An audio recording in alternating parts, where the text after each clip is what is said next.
करते हैं सर, फिर गुफ्तगू करते हैं अपने साथियों के साथ। हाँ जी सर।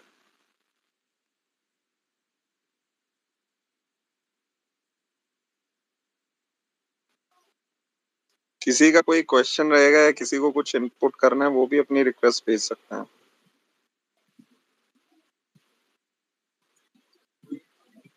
समर्थ भाई, ये 2-3 दिन से जो थोड़ा मार्केट रैली कर रहा है, मुझे ये मतलब क्या मतलब समझ सा नहीं आ रहा है। सस्टेनेबल लग रहा है, नहीं लग रहा है सर आपको?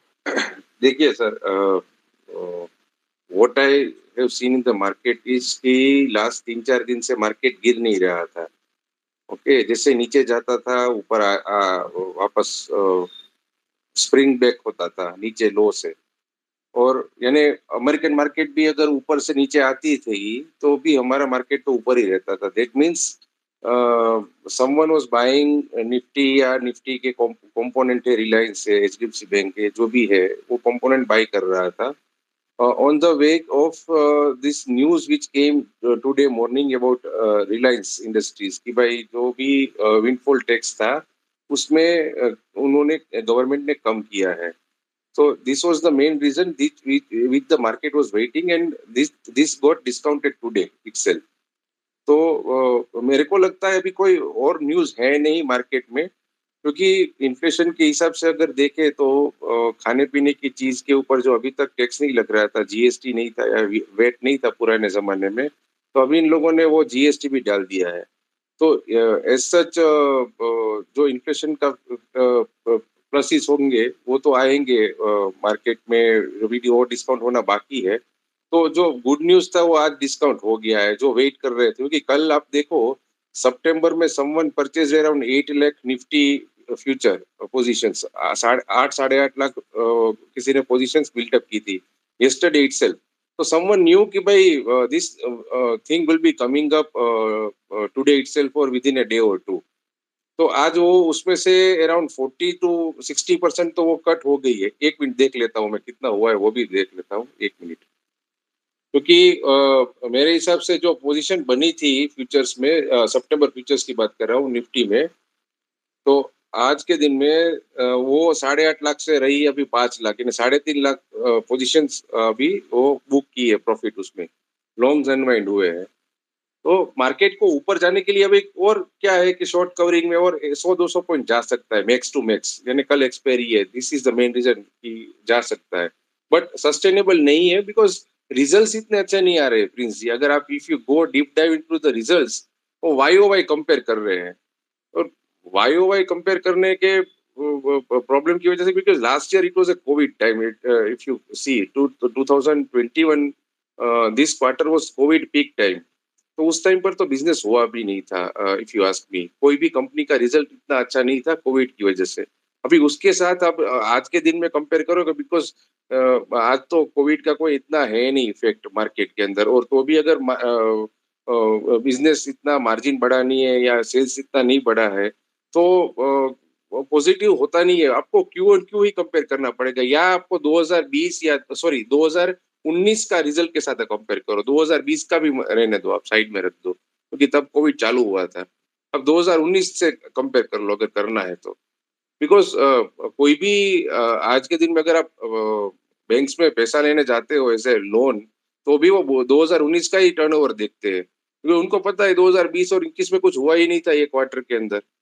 तो overall if you ask me, results are not good. और अभी प्रिंस जी क्या है कि आज कल फ्राइडे सैटरडे संडे ये 4-5 दिन के अंदर अराउंड 70 to 80% निफ्टी के कंपोनेंट का रिजल्ट है। आज इंडसइंड की बैंक का रिजल्ट है, और दूसरे एक दो का, यस्टरडे इट वाज एचयूएल। तो इसके ऊपर से पता चल जाएगा कि ओवरऑल स्थिति क्या है कंपनीज की। तो this will be the next trigger for Nifty to go up और down in the short and medium term, sir. That's it, sir. Right sir. तो जो जुलाई की एक्सपायरी आएगी, तो उसको आप कैसे देख रहे हैं कि इस लेवल से अगर नीचे रही तो कुछ रहेगा, या उसको क्रॉस करती है तो कुछ फेज में अगर चेंज आएगा सर? नहीं, अभी जो मेरा जो स्टॉप लॉस था 16389 का, वो तो ब्रीच हो गया है। Okay, my stop loss has passed. तो अभी तो मैं क्या है कि अभी मैं वेट कर रहा हूँ।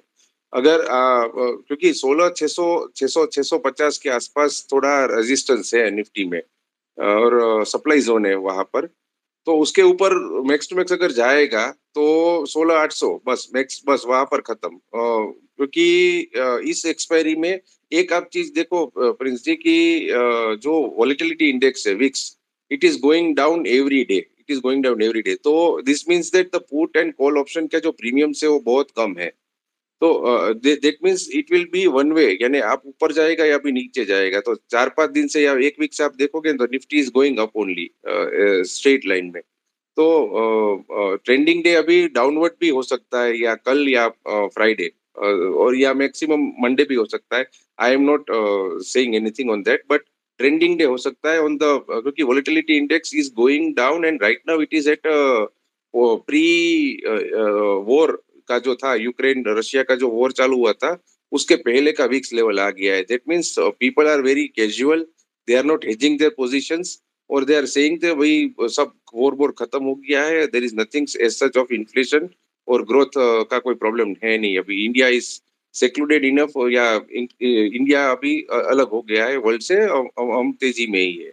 तो ये अभी ये चीज की वजह से अभी थोड़ा जो लेकलस्टर होते हैं ना जब मार्केट, तब सरप्राइजेज आते हैं, और वो सरप्राइजेज हमेशा मार्केट को डाउनवर्ड ले जाते हैं। Right, right. और ऐसा भी लग रहा है सर जैसे मार्केट ऊपर तो जा रही है पिछले कुछ टाइम से, 2-3 दिन से या जो भी है, तो बट एक कॉन्फिडेंस नहीं आ रहा है, इवन लोगों में भी नहीं आ रहा है कि मतलब उनको कि ये कि हाँ भाई अब एक बॉटम बनने के बाद ऊपर मार्केट चल रही है। एक वो कॉन्फिडेंस लेवल नहीं आ रहा है। श्रेणी मैं आपको भी सर रिक्वेस्ट भेज रहा हूँ, फुल कर रहा हूँ। सर पोर्टफोलियो नहीं बढ़ रहा है। पोर्टफोलियो अगर आप देखो तो मेरा पोर्टफोलियो 1% ही बढ़ा कल, ओवरऑल आप वीक में देखो तो 1% माने कुछ नहीं। अगर निफ्टी का आप देखोगे तो निफ्टी हैज रन अराउंड 5-7%। तो मेरा जो पोर्टफोलियो है it is all of MNC only, तो उसमें तो कुछ चेंज नहीं आया है। तो और दूसरा क्या है सर कि अभी जो रिजल्ट्स बाकी है जिसके और या आने वाले हैं, तो मूवमेंट प्राइस का इतना है, और वॉलेटिलिटी इंडिविजुअल इम्प्लाइड वॉलिटी जो बोलते हैं ऑप्शंस या कॉल पुट में, तो इतने इतनी हाई है कि जब रिजल्ट्स आने के बाद इट कूल्स डाउन, और उसके बाद ऑटोमेटिकली पुट और कॉल के दोनों के प्रीमियम डाउन हो जाते हैं सस्टेनेबली। तो एक तो वहां पर फंसने का पूरा पूरा चांस है। तो जब भी रिजल्ट्स हो, किसी को कुछ किसी में कुछ ट्रेड लेना है पुट या कॉल में, तो एक वो देख लेना कि भाई आजू बाजू में रिजल्ट्स का कुछ है नहीं न्यूज। क्योंकि अगर रिजल्ट्स आने वाले हैं तो उसके रिजल्ट्स के दिन के टाइम पर और पहले 1-2 दिन में वो इम्प्लाइड वॉलेटिलिटी ज्यादा हो जाती है, तो उसकी वजह से पुट और कॉल दोनों के प्रीमियम्स हाई हो जाते हैं। और जैसे ही वो रिजल्ट्स डिक्लेयर होते हैं या वो ऑटोमेटिकली कूल डाउन होते हैं। अगर खराब आया या अच्छा आया तो भी आपका वो कॉल का प्राइस आएगा नहीं, तो ये भी देखना है। राइट समर्थ भाई। हाय श्रेणी। Hi, Prince G. Good evening, everyone. So I maintain, actually, I'm very zero on technical analysis, etc. मैं mainly narrative track करता हूँ. ये मेरा as a marketer. So we are very much tracking the bear market rally. आप देखिए all the corporate executives. आप Sanjay Mehta spoke yesterday. The TCS CEO after the earnings. तो they are giving the actual truth. I can't even say वो लोग कुछ झूठ वूठ बोल रहे हैं या फालतू में बुलिश नैरेटिव क्रिएट कर रहे हैं. बट जो मीडिया सर्कुलेट कर रहा है या जो लोग रीट्वीट कर रहे हैं, it's like the hope trade. So I think we are I couldn't hold on today. I've been long since 15,350. Bear market में रैली पकड़ना मेरे लिए बहुत स्ट्रेसफुल होता है. So I squared off today, knowing all my maths showing we will kiss that 16,800, 900. And if you study all the past bear markets, 2000 wala one, 2008 crash, which I played badly, this is the tricky moment. So actually, it's not the peak, वो 16,800 हो या 17,000. वो peak touch करके ना, it will linger there maybe 300-400 point, and that's when all the retail का बाकी बचा पैसा अंदर घुसेगा. And then there'll be quite a massacre in over August and September. And what Samarji is pointing out, I'll just add to it, saying through the rally, अब पहले मैं इतना देखता नहीं था डिटेल में, 15,350 निफ्टी से लेकर अब तक If I had the technical, skills on the software, I would have put up charts. The volumes are so terrible. So any rise, which is on stock level, which is followed through with such poor volume action, no conviction, news based spikes. So like today, Reliance News conveniently came, जो भी short था, बत्ती लग गई होगी, etc. The classic ये return to normal hope trade. Portfolios will not increase because actually थोड़ा rotation ही चल रहा है. And I think we are set. So I'm looking forward to August and September. यहाँ में भी 100-200 पॉइंट का कुछ इंट्राडे मौका मिला खेल लेंगे, just to stay busy. But so far it is tracking like a classic bear market rally. मतलब पूरा हम 2022 अप्रैल ऑनवर्ड्स जब देखेंगे हिस्ट्री में 1 साल 2 साल बाद, it will track like a classic bear market pattern. That's my belief. और दूसरा प्रिंस जी, आपको कुछ बोलना है तो बोलिए सर। प्रिंस जी। नहीं, सुन रहा हूँ सर, मैं सुन रहा हूँ, आप बोलिए। और अभी क्या है कि जो आप हमारा ओवरऑल एनवायरनमेंट है, जिसके हिसाब से we think that it is a bear market और everyone thinks it's a bull market. जो अपना इन्वर्जन है यूएस मार्केट में 2 ईयर, 10 ईयर और 30 ईयर का, तो आज के दिन में 2 ईयर का जो प्राइस है, it is moved out to 3.25, which is अभी ब्रेकआउट हुआ है उसमें रेट्स में। तो अभी जितना ऊपर जाएगा ना, इट इज वेरी, यानी people in the short term are buying 2 year US treasury, क्योंकि उनको लगता है कि this is the safest haven right now available for investment. जो बिग एचएनआई, अल्ट्रा एचएनआई है जो यूएस में, या जो भी क्रॉस बॉर्डर इन्वेस्टमेंट्स करते हैं, उनके लिए that is the best investment right now. तो this is the main reason, क्योंकि वो अभी जो यानी इन्वर्जन हुआ है, and this inversion took place in 2008 also.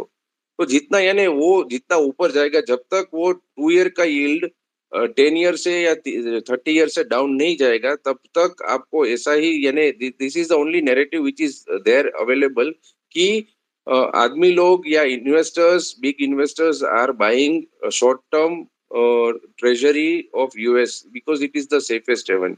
और दूसरा, जो भी मेटल प्राइसेस की आप अगर देखो, भले ना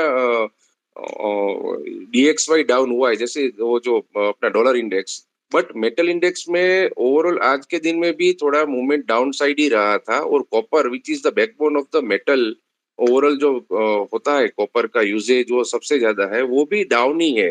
तो और दूसरा, नेचुरल गैस जो $4 के आसपास रहता था प्री वॉर, वो $7.5 के आसपास है आज भी, और वो हाई था उसका अराउंड 9.5 to 10।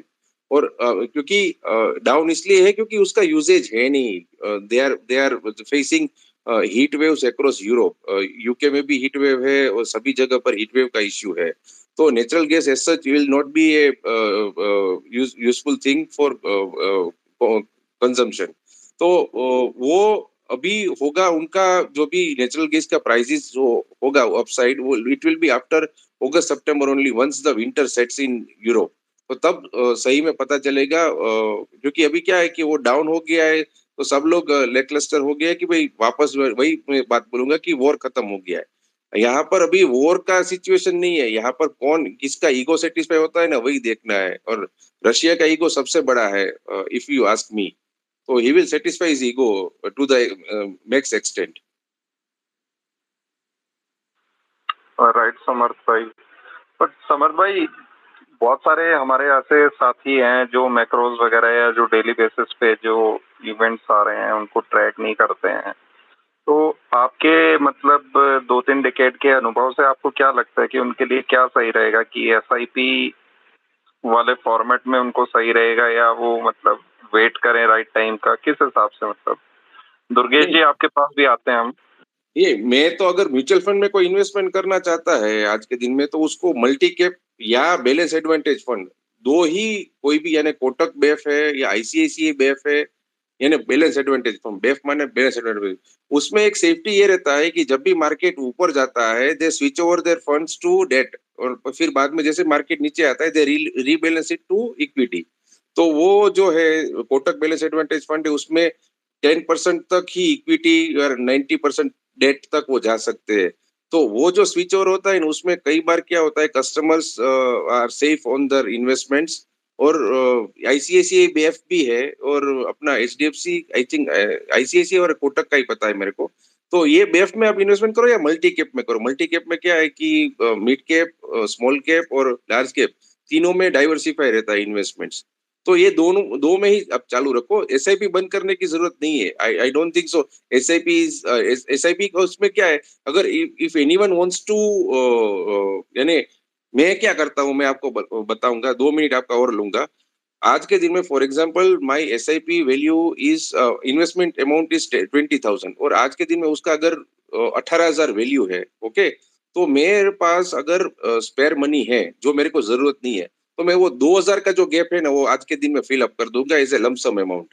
तो वो जो होता होगा, क्योंकि लॉन्ग टर्म में आपको एसआईपी जितना रिटर्न देगी ना, वो कोई रिटर्न नहीं दे सकता है। और ये मेरा मानना है, because I my self is 61st pass out of mutual fund exam जो एमफी का आता है, वो 61 पर्सन हूँ, 61वां पर्सन हूँ जिसने पास किया था वो एग्जाम 2002 में।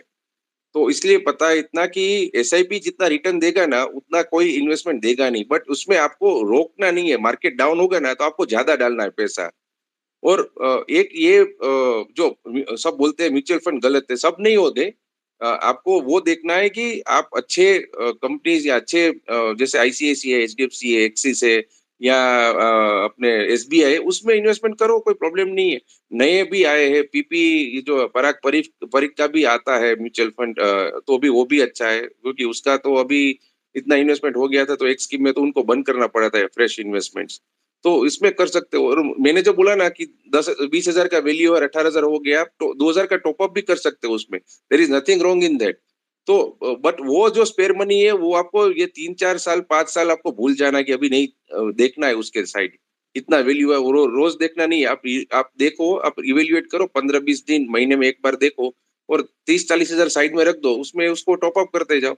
सेविंग्स ऐसे ही होती है, दिस विल नर्चर, यानी आप जैसे ही पौधा प्लांट उगाने लगते हो उसके बाद वो पेड़ बनता है, आपको पता भी नहीं चलेगा कब वो वैल्यू कितनी आप हो जाएगी। तो this is the way, Prince ji. Yeah, Samarji. Durgesh, you had raised your hand. You have something to say? Durgesh, are you there? भाई मैं 5 मिनट ले रहा हूँ, थोड़ा सा कुछ करने लगा, 5 मिनट बाद बोलता हूँ मैं। Right. So in the meantime, Srini, we would also love to hear your view on passive investing and how one should go about investing in mutual funds, and what all things or what all data points one need to see before choosing how to, I mean, shortlist a good fund, and maybe anything you want to add on your own.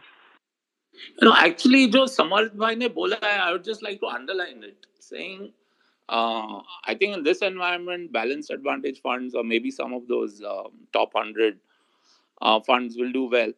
The main thing actually, and this is where a lot of people will have to ask themselves the difficult question, कि ये पैसा मेरे को जरूरत नहीं है 3 साल 5 साल के लिए, एंड अगर आप लमसम भी डालना चाहते हैं, if you can just stagger it over say 15 months, which takes a lot of discipline, क्योंकि आपके पास पड़ा है कुछ से 10 लाख है, आपको चाहिए आप 2 महीने में डाल दो, बट नहीं, आप 10 महीने में डालो। So if you play that and you say I'm not going to check the seeds how they're growing till 5 years, it's very difficult to go wrong. But this is the difficult part. I feel which fund to choose, whether it's S. Naren's fund in ICICI or Prashant Jain's fund in HDFC, उतना फर्क नहीं पड़ेगा आपको return पे, versus the behavior and discipline. That's my only input.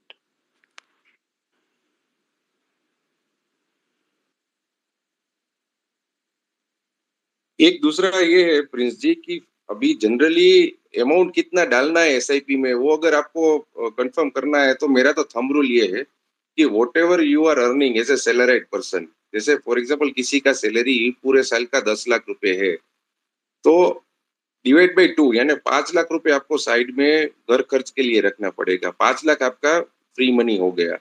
5 lakh में से आपका 10% आप देख लो, बराबर 50,000। तो 50,000 is the right amount to invest per year in SIP.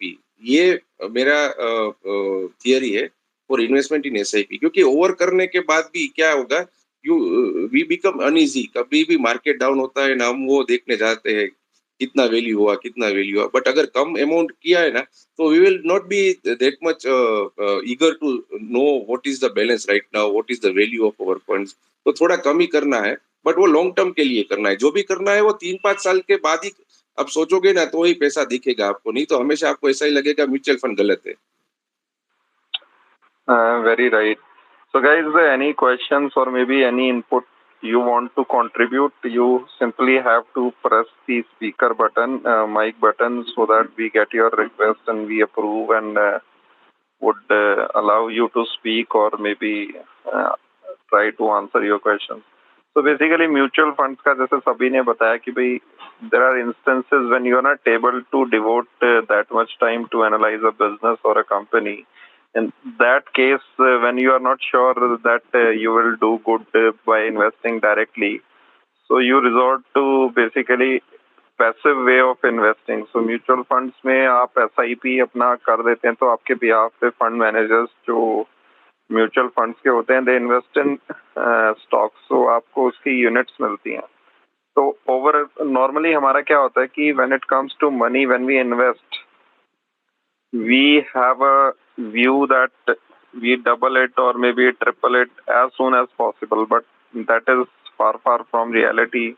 We always seek instant gratification, but that shouldn't be the case. We should be patient, because any money invested would any gains made over that money would reflect in next 2-3 hours, 2-3 years to a minimum, and that is also subject to the broader market condition.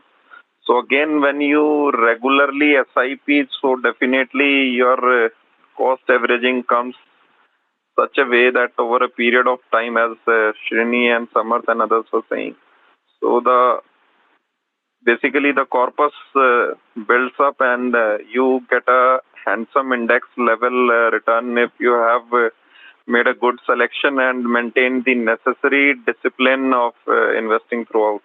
Yeah, Samarth bhai. एक दूसरा भी आप लोग कर सकते हो, जो भी सुन रहे हैं, जैसे आपका फॉर एग्जांपल ओवरऑल ईयर का, यानी ये सैलरीड के लिए मस्त बैठता है कि फॉर एग्जांपल आपका इंश्योरेंस प्रीमियम एक अमाउंट का होता है, आपका कोई फिक्स कॉस्ट है, जैसे आपने टर्म प्लान लिया है या सेविंग्स प्लान लिया इंश्योरेंस का, ओके, तो आपको एक अमाउंट भरना है। और दूसरा क्या है, स्कूल में बच्चों की फीस है, या कॉलेज में जाते हैं तो कॉलेज की फीस है, वो सब अगर आप टोटल मारोगे एक पेपर के ऊपर, तो अमाउंट आ जाएगा बराबर। फॉर एग्जांपल 2 लाख रुपए, तो 2 लाख रुपए आपको हर साल ये फिक्स कॉस्ट में डालना ही है। तो आज के दिन से अगर आप रिकरिंग एफडी करोगे ना, तो आपको वो भी एक मोड ऑफ पेमेंट है, जिसमें आपको क्या है कि हर साल, क्योंकि नेक्स्ट ईयर भी वो फिक्स कॉस्ट तो आने ही वाला है, उसमें आप इलेक्ट्रिसिटी कॉस्ट भी डाल सकते हो, सब डाल सकते हो।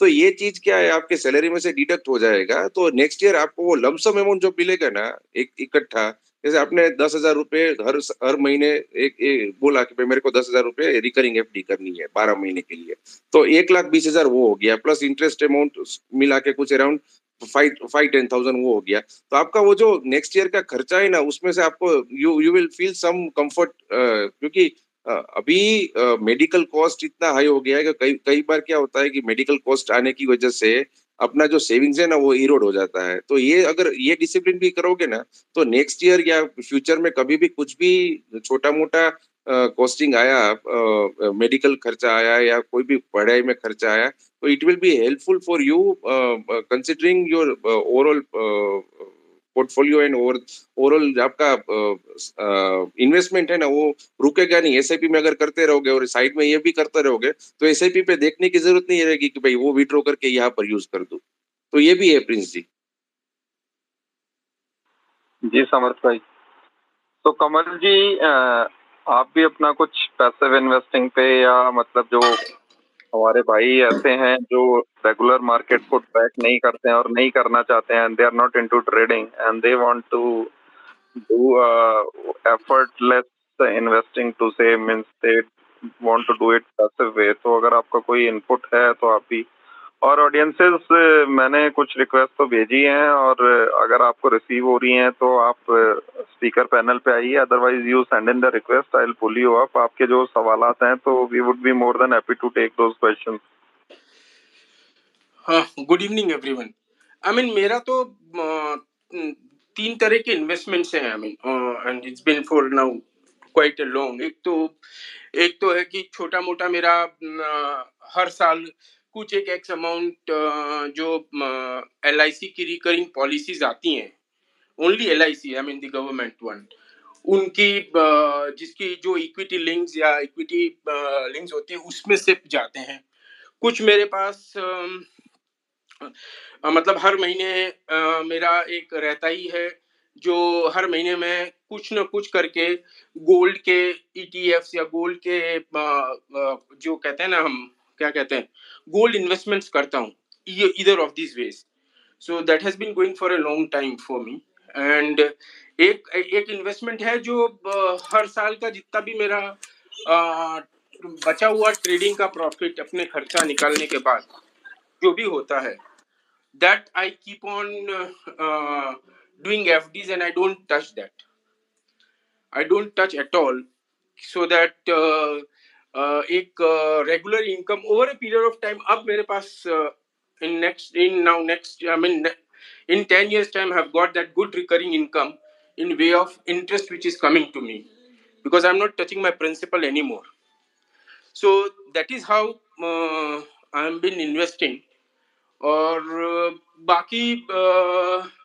बाकी छोटा मोटा बाकी तो ट्रेडिंग और everything, I mean everyone is doing, so everyone knows about how to do it. और एक और इन्वेस्टमेंट्स जो मैं नॉर्मली करता हूँ which is bit risky, but this companies come out with what do you say this, क्या बोलते हैं यार उसको, डिविडेंड? नहीं डिविडेंड ना, नहीं डिविडेंड नहीं, અરે એને શું કહીએ આપણે, જે ઇન્ટરેસ્ટ આપે છે કંપનીઝ લે છે ને પૈસા આપણેથી, that is real estate investment trust, right? હા, yeah, that sort of thing, like you got that companies they don't call bond, I don't call them bonds, but that sort of thing, REITs na? Yes, yeah, you got that. Real estate investment trust. Yes. तो वहां पे भी थोड़ा बहुत investment था मेरा, अब मैंने निकाल दिया, but that is how I have been segregating all my investment into different areas. तो that is how it is been. And वैसे बाकी मेरा थोड़ा बहुत इन्वेस्टमेंट जो नॉर्मली चलता है वो प्रॉपर्टीज में चलता है। तो I mean it's just the way, but अगर मैं छोटे सिप और इन्वेस्टमेंट्स की बात करूं तो I think LIC के liquidity links are very good because उसमें एक चीज है कि they give much better returns and much better stuff over a long period of time, और पेमेंट इश्यूज आते नहीं इनमें। प्राइवेट बैंक्स में मैंने देखा बहुत इश्यूज हो जाते हैं और नाटक भी बहुत रहते हैं इन लोगों के when you go for redemption and everything. That's it, that is all sir, that is all. Thank you Kamal, thank you. Yes Amar, you can comment. विनय जी एक मिनट, मैं 1 मिनट लूंगा। जो कमल भाई ने बोला यूलिप का, मैं थोड़ा, मेरा अंडरस्टैंडिंग इसमें ऐसा है कि अगर कोई आदमी सिप करता है ओके, तो एक टर्म प्लान साथ में लेना, क्योंकि अगर वो खुद का रिटर्न है, IT रिटर्न 5-6 लाख का अगर भर रहा है तो उसको इजीली 20 टाइम्स कवर मिल जाएगा टर्म प्लान का 85 इयर्स तक। तो क्योंकि ये टर्म प्लान है ना, वो हमेशा फायदे में रहता है। पीछे वाले जो भी फैमिली मेंबर्स, अगर कुछ भी मिसअप हुआ इंडिविजुअल को, तो पीछे फैमिली मेंबर्स हैरान कभी नहीं होंगे। तो ये जरूरी, अभी हमारे यहाँ ये जो टर्म प्लान का है ना, बहुत अवेयरनेस है नहीं मार्केट में, बट मिनिमम 50 लाख यानी जितना भी इनकम है ना उसको 20 टाइम्स कर दो। ओके, अगर मैं 12 लाख कमा रहा हूँ तो 2.5 करोड़ बराबर है, इतना आपको इंश्योरेंस आपका होना चाहिए। Whatever income you are earning multiplied by 20 times, this is the thumb rule for insurance amount which you need at any moment of time. तो अगर कोई 10 लाख कमा रहा है तो 2 करोड़ का होना चाहिए। ओके, तो ये सब लोग एक बार देख लेना, बिकॉज टर्म प्लान अभी क्या है, I have seen many families getting destructed, क्योंकि main bread earner is no more, and बाद में पीछे फैमिलीज के ऊपर एक तो लोन के कोई भी इंस्टॉलमेंट चलते होते हैं, और यहाँ फैमिली का जो भी लड़का होता है या लड़की होती है वो पढ़ाई में आगे होते हैं, बट अभी मेन ब्रेड अर्नर नहीं है यहाँ पर, तो थोड़ा प्रॉब्लम वहाँ पर होता है इनकम में, पैसे होते नहीं है खर्च करने के लिए। तो इंश्योरेंस में एक टर्म प्लान ले लेना भाई सब लोग। तो अगर हाँ जी, ये आपने बहुत ही इम्पोर्टेंट आपने टॉपिक जो टर्म इंश्योरेंस का, मैक्सिमम ऐसे हो सकता है कि आजकल अवेयरनेस हम भी कोशिश करते हैं कि हमें पता लगता है तो हम शेयर करते हैं, बट अगेन जो टर्म इंश्योरेंस की इम्पोर्टेंस है उसको कई लोग क्या करते हैं, उसको डाइल्यूट कर देते हैं, बिकॉज उसको पूरा वो समझते नहीं है। एक तो इंश्योरेंस को इन्वेस्टिंग से मिक्स करते हैं, ठीक है, तो उनको अगर प्योर टर्म की भी अगर हम बात करें तो प्योर टर्म लेने वालों की संख्या और कम है। वो टर्म इंश्योरेंस प्लान को भी वो एक आपका जो कैशबैक या क्या बोलते हैं उसको, रिटर्न जिसमें मिलता है, तो उसके चलते आपको प्रीमियम ज्यादा एक्स्ट्रा पे करना पड़ता है। तो they should understand. Endowment plan बोलते हैं उसको, एंडोमेंट प्लान। हाँ, वो LIC का विनय जी आपके पास आएंगे, एक बार बात कंप्लीट करने दीजिए। तो बेसिकली दूसरा समर्थ भाई, एक पॉइंट मैं थोड़ा सा ऐड करना चाहूंगा कि उसमें जैसे आपने बोला ना, ऑल्दो जो टर्म प्लान्स हैं वो अवेलेबल रहते हैं 85 ईयर्स तक, बट अगेन उस केस में जितना ज्यादा लंबे एज के लिए लेंगे तो वो प्रीमियम का जो अमाउंट है ना वो बढ़ता जाता है। तो आइडियली ये होता है कि टर्म इंश्योरेंस का जो मेन एसेंस है वो ये है कि आपकी अर्निंग पे जब तक फैमिली की डिपेंडेंस है तब तक आपको वो लेना चाहिए। तो आइडियली मैं मान के चलूं, अगर कोई से somebody starts his job and family around 25, तो उसको आइडियली रिटायरमेंट जो एज है 55-60 तक या जो भी है, ऑल्दो डिपेंड करता है कि भाई, but by the time their dependents get on their feet and they start earning, तो उसके बाद इतना उस चीज का नीड नहीं रहता है। तो term insurance basically you are paying a premium, so any misfortune happens to that person, then the family gets the amount for which he or she is covered in term insurance. So वो एक point रहता है, क्योंकि आप अगर मान लो उसी को 60 के बजाय 85 तक करवाओगे ना तो आपका काफी प्रीमियम बढ़ जाता है। तो अब वाइज वुड बी कि एक सर्टेन अमाउंट आप रिटायरमेंट एज तक, या जब तक आपको लग रहा है कि जो जिसको भी मतलब जो करवा रहा है कि उनके बच्चे कैपेबल हो जाएंगे एंड दे स्टार्ट अर्निंग, तो एक उस एज तक डिपेंडेंसी वाला एलिमेंट हट जाए, तो वो एक पॉइंट ऑफ व्यू होता है। और दूसरा ये रहता है कि जो और प्रीमियम अमाउंट का डिफरेंस है उसको आप, और बहुत सारी एसेट क्लासेस हैं, इक्विटी, इनडायरेक्ट या कहीं पे भी जो भी समझ में आता है, तो बल्कि उसको वहां इन्वेस्ट कर देते हो, तो एक और आप उसको पैरेलल एक आप अपना अमाउंट या कॉर्पस डेवलप कर सकते हैं। या आप, हाँ जी बताइए। हेलो, एक चीज ये भी देखी है मैंने प्रिंस भाई, कि अपने पास फॉर एग्जांपल कोई गाड़ी है, इनोवा है या अर्टिगा है, कोई भी गाड़ी है, तो हम उसका इंश्योरेंस हमेशा टाइम पे ले लेंगे। ओके, उसका प्रीमियम अमाउंट होगा 20,000 25,000, हम हंस के वो आदमी को हम दे देंगे।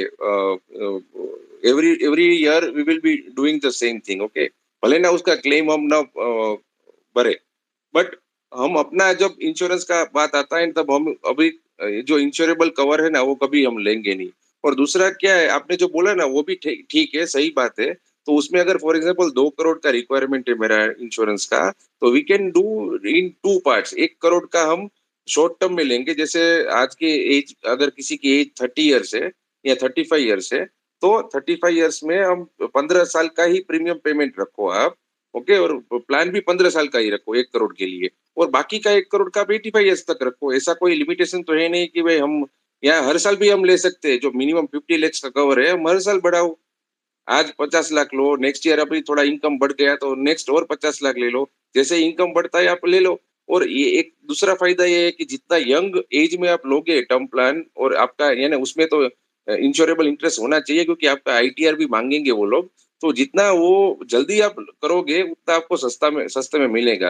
अगर और दूसरा भी क्या है, इफ यू आर स्मोकिंग और ड्रिंकिंग तो प्रीमियम डेढ़ा हो जाएगा, 1.5 टाइम्स हो जाएगा। तो वो भी देखने की चीज है। और जो भी है ना, एक एक एक टर्म प्लान में ये सब याद रखना कि जो भी डिस्क्लोजर है वो आप हमेशा 100% वो कर ही देना, क्योंकि फिर बाद में पीछे प्रॉब्लम होता है। अगर कोई भी क्लेम आएगा ना तो it will be rejected if you have said कि भाई मैं स्मोकिंग नहीं करता था और आप स्मोकिंग करते हो ऐसा डिस्क्लोज हो जाएगा तो आपका क्लेम भी रिजेक्ट हो सकता है। तो जो भी कर रहे हो तो आप बिंदास उसमें डिस्क्लोज कर दो, तो क्लेम के टाइम पर आपको कोई प्रॉब्लम नहीं होगा। राइट समर्थ भाई, एक ये इंश्योरेंस को लेके बहुत ही रेलेवेंट पॉइंट समर्थ भाई ने लास्ट में डिस्कस करा है कि disclosure should always be proper, otherwise चाहे वो हेल्थ इंश्योरेंस हो या कोई भी और इंश्योरेंस हो, अगर डाउन द लाइन इंश्योरेंस को ये लगेगा कि you hid something from them, then it is going to be a trouble for the insurer. उसमें आपका पैसा मतलब फॉर द इंश्योर्ड, तो बेसिकली आपका पैसा भी जाएगा और आपका क्लेम भी नहीं मिलेगा। So it is always better, चाहे कितना ही खतरनाक से खतरनाक आपको बीमारी हो या anything, you need to be very transparent and honest. और उसके बाद अगर वो आपको इंश्योरेंस देते हैं तो that is up to them, they will be liable to pay you in case of any misfortune happens to you और एनी फैमिली मेंबर्स। या विनय, आप काफी देर से आप हाथ आपका रेज्ड है, तो आप बताइए, अनम्यूट करके बोलिए। Yeah, thank you for the opportunity. Yeah, so मैं शेयर करता हूँ एक्चुअली, आपने कमल भाई ने भी बताया यूलिप के बारे में और समर्थ भाई ने भी बताया कि इंश्योरेंस के बारे में LIC का। I will share my experience. Actually मैं यूएस से आया था अराउंड 2012। तब जब आया था फ्रॉम यूएस मेरा पास कैश तो बहुत था, but I didn't have any financial knowledge during that time.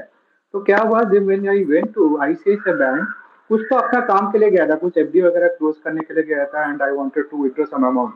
तो फिर वहां पे जो एजेंट रहते हैं ना, one guy came to me, वो चिपका दिया अपना आईसीआईसीआई बैंक। आपकी आवाज हमें क्लियर नहीं आ रही है आपकी, आप प्लीज एक बार अच्छे से चेक करेंगे, आपका कोई नेटवर्क इश्यू तो नहीं है? एक सेकंड, नहीं, अगर ब्लूटूथ आप यूज कर रहे हो तो वो निकाल दो मिनी जी। हाँ, ब्लूटूथ ही यूज कर रहा हूँ। या ओके ओके, 1 सेकंड। प्राण की आंख। हाँ, निकाल दिया। अभी ठीक आ रहा है मेरा आवाज? बेटर है। हाँ, बेटर है, बेटर। अच्छा, तो मेरा जो I just share my experience. Somewhere around 2012 में यूएस में था। एक्चुअली 6 साल तक यूएस में था, काफी साल यूएस में था। And when I went came back from US, फिर तब जब इंडिया आया था फर्स्ट टाइम, राइट, तो मेरा कैश तो था, लेकिन मेरे पास इतना नॉलेज नहीं था कि फिनेंशियल के बारे में, how to do the investment, financial जो लिटरेसी होता है ना, it was totally lacking during that time. तो क्या हुआ, फिर वही यूलिप एक बैंक गया था मैं, आईसीआईसीआई बैंक। फिर वहां पे जैसे रहता है ना, अपना एजेंट लोग रहते हैं, तो कोई एजेंट आके देन मेरे को यूलिप चिपका दिया। सो ये जो it was like very bad experience. And वो यूलिप क्या है, like every year I had to pay around 2 lakhs। 5 साल का तो पॉलिसी रहता है। So I somehow I did that. So those every year like 5 साल आप भरो, 2 लाख 2 लाख 2 लाख करके भरो। फिर अपना 10 साल के बाद वो जो प्रीमियम होके वो अराउंड 2 times होता है, वो that is was the maturity amount. तो वही था। तो ये it was like very bad experience वहां पे। बाद में जब मेरे को ये जो पता चला ना, how to do the investment and all, financial literacy and all, then I repent a lot. क्योंकि वो जो इन्वेस्टमेंट में कर रहा हूँ and the return what I am getting, right, it was like nothing. इसके बदले I could have done like term insurance, right, आज समर्थ भाई ने अच्छी तरह से बताया, राइट।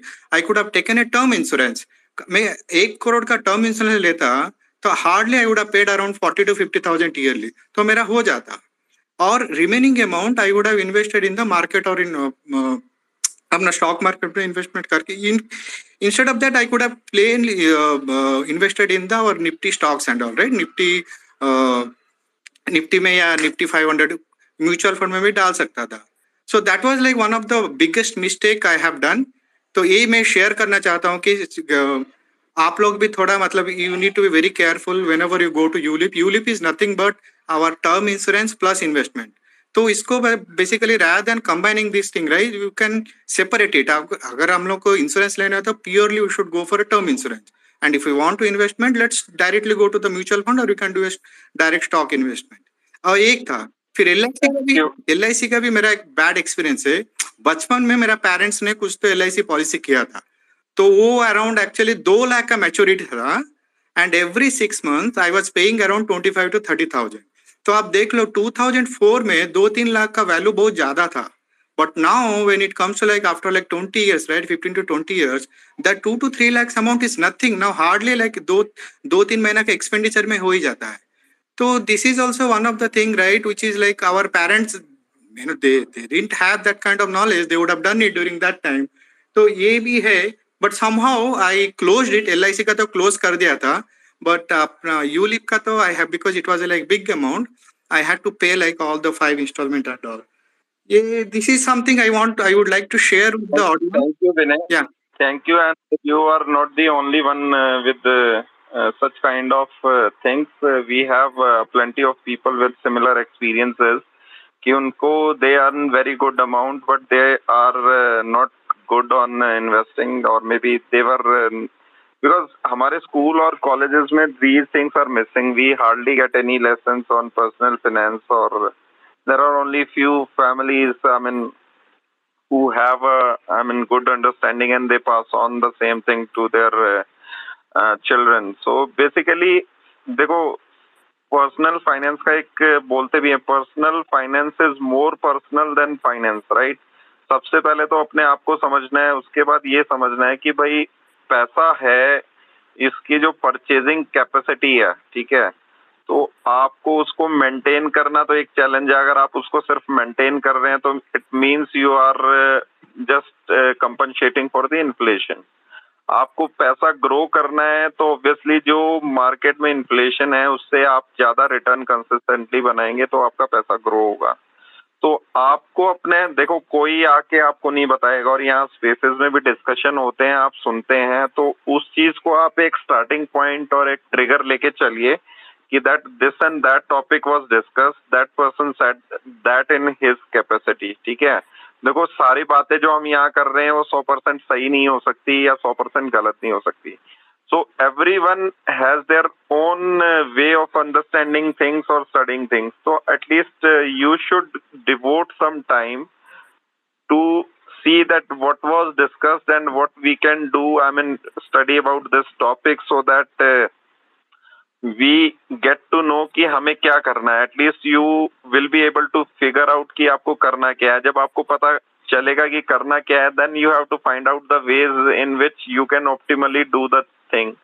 तो ये बहुत ही जरूरी है आपको पता, मतलब देखिए बेसिकली ये है कि एक तो आप पैसे कमाने के लिए आप अपना सब कुछ खपा रहे हैं, और दूसरा ये है कि आप पैसे कमा रहे हैं और उस पैसे को स्मार्टली आपके लिए वो एक पैसिव इनकम का सोर्स जनरेट करने के लिए लगा रहे हैं। So these two things are different, और जो इस न्यूएंस को समझ जाएगा तो आई कैन बेट कि over a longer period of time they will be very well positioned. या समर्थ, एक चीज ये है सर कि कई बार क्या होता है कि वी बिकम कैजुअल। तो अगर टर्म प्लान किसी को लेना है, ओके, तो टर्म प्लान लेने के लिए the right age is any age, okay, but जब तक आपका ITR 5-6 लाख का होगा तब से आप ले सकते हो टर्म प्लान। पर कई बार क्या होता है, एक मैंने इंस्टेंस देखा है जहां पर इंडिविजुअल ने ECS किया था, इलेक्ट्रॉनिक क्लियरिंग किया था, हर महीने डेबिट हो रहा था अकाउंट के अंदर से, और कोविड के टाइम पर वो इंस्टॉलमेंट डेबिट नहीं हुआ क्योंकि पैसे नहीं थे उस टाइम पर, बराबर है। तो और जिसका इंश्योरेंस हुआ था ही पास्ड अवे, तो ये 3 महीने का उसने जो लैप्स किया था, प्रीमियम नहीं भरा था, उसकी वजह से पूरा इंश्योरेंस का 35 लाख का क्लेम रिजेक्ट हो गया, क्योंकि वो पॉलिसी जो था वो इनफोर्स नहीं था, 3 महीने तक उसने प्रीमियम नहीं भरा था। तो जब भी कोई लेता है कोई ये प्लान, तो ऐसा सोच के लो कि ये मेरे को 15 साल 50 साल 30 साल जो भी अमाउंट आप प्रीमियम पेमेंट का रखते हो उतना भरना ही है। तो क्योंकि वो अगर नहीं भरा तो आपका पूरा प्रीमियम जो आपने भरा, क्योंकि उसमें रिटर्न तो मिलने वाला नहीं है टर्म प्लान में, तो आपको वही देखना है कि फॉर एग्जांपल जो भी प्रीमियम आता है वो आपको you have to be discipline enough कि इतने साल आपको भरना है। आप रेगुलर प्लान में जाओगे तो आपको यानी आज किसी का एज 40 ईयर्स है और 85 ईयर्स तक का कवर है, तो 85 यानी 45 साल आपको भरना है। तो उससे अच्छा है आप कोई भी short term premium payment term select करो और पूरा इंश्योरेंस का कवर लो। जैसे एक या मेन चीज ये है कि भाई मैं एक फाइनेंशियल एडवाइजर नहीं हूँ सेबी रजिस्टर्ड, तो ये जो मेरा एक्सपीरियंस है उसके हिसाब से मैं बोल रहा हूँ और ये मेरा व्यू पॉइंट है। तो मेन मेन चीज ये है कि अगर फॉर एग्जांपल आपने टाटा एआईए का टर्म प्लान लिया, okay, this is the best available term plan right now available in India. तो उसमें 5 साल का प्रीमियम पेमेंट टर्म है, 10 साल का भी है, 12 साल का भी है और रेगुलर टर्म भी है। तो उसमें एक फायदा ये है कि 5 साल भर के आप 85 ईयर्स तक आपका कवर ले सकते हो। तो किसी का एज 45 ईयर्स का है तो वो उसका इनकम अर्निंग एज तो 60 मैक्सिमम 60 तक खत्म हो जाएगा। तो उसके बाद प्रीमियम कैसे भरेगा, तो वो भी बड़ा इश्यू है। तो कई बार क्या होता है वो प्रीमियम फिर बाद में नहीं भरते और पॉलिसी लैप्स हो जाती है। तो you can keep the premium payment term short और कवर 85 ईयर्स तक रख सकते हो। तो ये सब फ्लेक्सिबिलिटी आप सभी लोग एक बार पूछ लेना जो भी आपके एडवाइजर्स है उनको। और हमेशा विनय भाई this is the main thing कि भाई एक मैं हमेशा सभी स्पेस में बोलता हूँ, buyer beware in legal term है।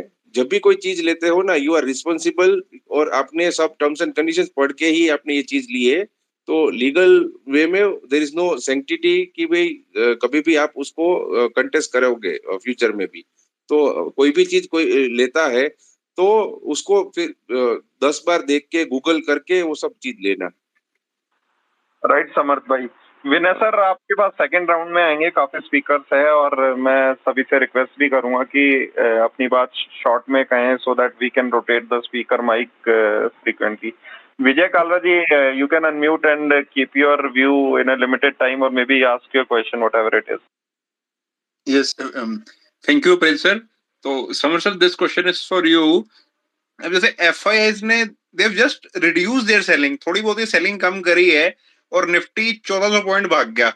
तो इतने सीधे तो नहीं है वो कि 17,000 तक ले जाएंगे और वहां जाके खरीदेंगे। और आज भी डेटा आ गया, आज खरीदा है लगभग 1800 करोड़ का। तो इतना मतलब निफ्टी जो इतना भाग गया, मतलब एफआईआई का क्या प्लान है?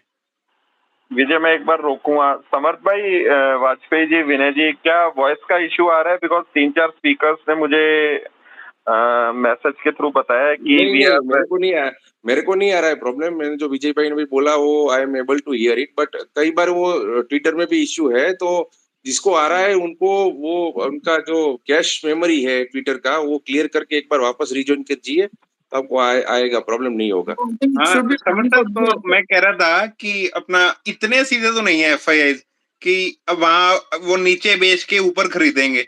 मतलब एफआईआई का क्या गेम प्लान चल रहा है अभी? मतलब अभी उन्होंने सिर्फ हल्की सी सेलिंग रिड्यूस करी है और निफ्टी 1400 पॉइंट भाग गया।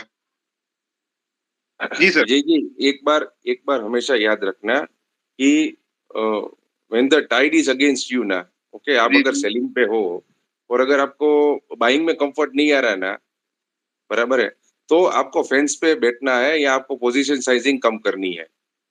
तो वो हमेशा मगज में रखना। वो एफआईए क्या करते हैं, क्योंकि वो तो अपनी पोजीशन से हेज करके ही चलते हैं। अगर उसने बाइंग किया है तो उन्होंने कुछ पुट सेल किया होगा या कॉल सेल किया होगा, तो उनके पास तो इतना पैसा है, वो हम तो उसके उनके सामने कुछ है नहीं।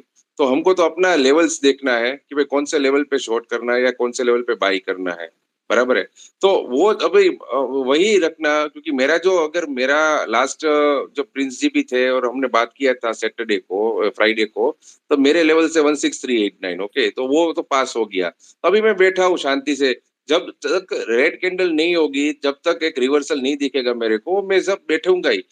अभी क्या है कि जो जितना गुड न्यूज था, क्योंकि मार्केट नीचे नहीं आ रहा था, एक न्यूज जो आज का जो सुबह का आया रिलायंस का, it was the news which the market was waiting और द ऑपरेटर वाज वेटिंग, और उन्होंने अभी बाय किया और ऊपर से वापस रिट्रेस हुआ मार्केट।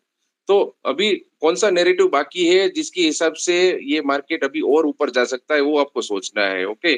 और दूसरा जो है, overall macro environment hasn't change in the past week और पास्ट 10 डेज, वो भी एक है। और वॉर जो है वो खत्म नहीं हुआ है। तो ये सब जो चीज है वो बड़े ओवरऑल फ्रेमवर्क रख के ही आपको ट्रेड करना है।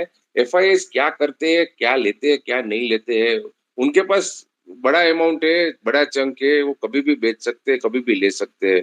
तो वो मेरे हिसाब से एफआई का डेटा मैं बहुत देखता नहीं हूँ, फिन ट्वीट्स देखते हैं, बट मैं इतना नहीं देखता हूँ। आई डोंट केयर कि भाई वो क्या करते हैं, अपने को पैसा आना चाहिए अपने अकाउंट में, बस वही है मेरे लिए। राइट समर जी, राइट। तो समर जी अब आर्थर का क्वेश्चन लेते हैं। Joseph, Arthur Joseph, please unmute and ask your question please.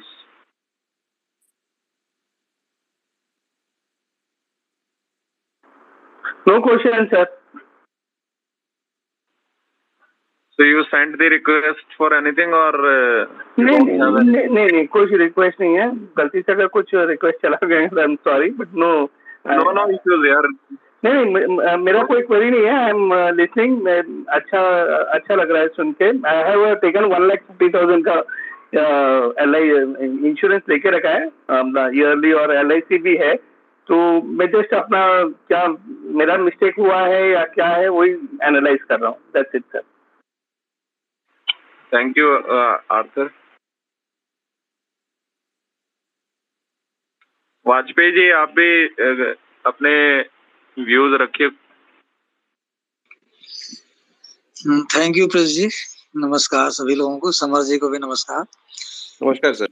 नमस्कार। अभी देखिए समर्थ जी ने एक जो महत्वपूर्ण बात बताई है, मैं उसी को रिपीट करूंगा कि इंश्योरेंस प्लान में जब भी आप इंश्योरेंस लेते हैं प्योर इंश्योरेंस के लिए, तो पेमेंट के लिए आपको एक तो पहली बात ये मंथली का तो रखना ही नहीं चाहिए। कोशिश करिए कि हाफ ईयरली या ईयरली ही उसकी इंस्टॉलमेंट रखें, जिससे कि आप टाइम से उसको पे कर सकें। और एक बार आप पे कर दिए तो आपको 6 महीने या 1 महीने तो दोबारा अकाउंट को नहीं देखना है। और इसमें मिसिंग नहीं होनी चाहिए, और किसी भी चीज में मिसिंग हो जाए, बिकॉज हम जो पैसा दे रहे हैं इंश्योरेंस के लिए और वही पर्पस अगर एन मौके पर नहीं सॉल्व हुआ तो फिर वो बहुत ही बड़ा मतलब कष्ट का कारण बन जाता है। और जो अभी आप सब लोगों ने डिस्कस किया, बिल्कुल इसी चीज को डॉक्टर षष्ठी जैन एक है, उन्होंने भी बहुत ही अच्छे से एक बार इस पे से बताया था कि उनके एक भाई थे, डॉक्टर थे, उनकी डेथ हो गई और उनका कोई फाइनेंशियल प्लानिंग नहीं थी, कहीं पर भी उन्होंने कोई इन्वेस्टमेंट नहीं किया था। तो उनकी भाभी जी को काफी परेशानी हुई। तो इसके बाद उन्होंने स्वयं इन्वेस्टमेंट करने शुरू किए, हर इक्विटी से लेकर के म्यूचुअल फंड, इक्विटी, इंश्योरेंस, हर चीज में उन्होंने इन्वेस्टमेंट करना शुरू किया। तो ये कई बार ऐसी गलतियां होती हैं कि हम लोग ओवर कॉन्फिडेंस में रहते हैं कि कारोबार ठीक चल रहा है, नौकरी अच्छी चल रही, बिजनेस चल रहा है, कोई चिंता करने की जरूरत नहीं है। लेकिन जो अभी आप लोगों ने डिस्कस किया फाइनेंशियल प्लानिंग का कॉन्सेप्ट है, बहुत ही अच्छा कॉन्सेप्ट है और इस पर हमें बिल्कुल ध्यान देना चाहिए। और अपने फंड्स को, जो भी एक्स्ट्रा फंड्स हैं, उनसे एक्स्ट्रा इनकम जनरेट करने के लिए वेरियस टाइप के जो टूल्स हैं उनको सबको यूज करना चाहिए। कुछ रिस्की टूल्स हैं, कुछ कम रिस्की हैं, जैसे तो हर तरह से थोड़ा थोड़ा पैसा हर जगह लगाना चाहिए। अभी कल जैसे हमारे हम लोगों के बीच में रजत बोस जी आए थे, तो उन्होंने ये बताया था कि 30 साल की उम्र जिन लोगों की है उन लोगों को 2020 जैसे मौके 3-4 बार मिलेंगे। तो इक्विटी मार्केट में भी बहुत अच्छे मौके मिलते हैं और उन मौकों पर अगर हमने कोई इन्वेस्टमेंट कर दिया तो वो हमको मतलब बहुत ही अच्छा प्रॉफिट होता है, जिसकी हम कल्पना भी नहीं कर सकते। बट उस समय हमें हमारे पास फंड्स स्पेयर में होने चाहिए। तो ऐसा भी जरूरी नहीं, कल जैसे एक सज्जन कह रहे थे कि साहब मेरे पास बहुत पैसा इकट्ठा हो गया, कोई बात नहीं, आप उसको किसी ऐसी जगह पार कर दीजिए जहां पर आपका सेफ भी रहे और कुछ रिटर्न आता रहे।